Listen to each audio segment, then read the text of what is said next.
Today, Her Honor found Mr. Doe guilty.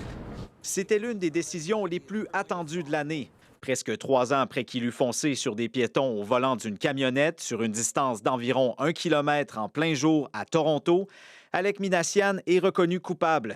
Coupable parce que la juge Molloy estime que l'homme de 28 ans savait pertinemment qu'il allait commettre ces meurtres et les conséquences qui allaient en découler.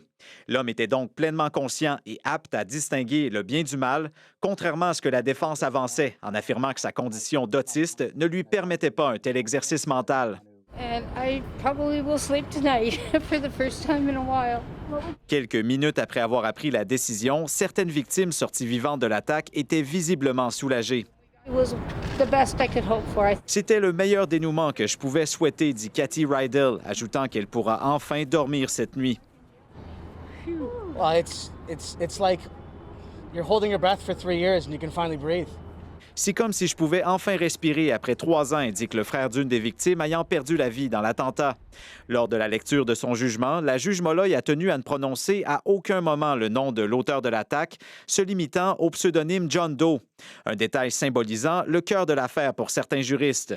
La juge a déterminé que la raison principale, sans négliger les autres raisons potentielles, mais la raison principale de l'acte commis était le désir de notoriété, de célébrité, pour donner raison d'être à sa vie et d'avoir une valeur à son existence.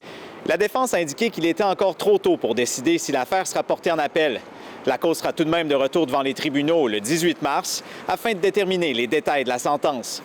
Ici, Colin Côté-Paulette, Radio-Canada, Toronto.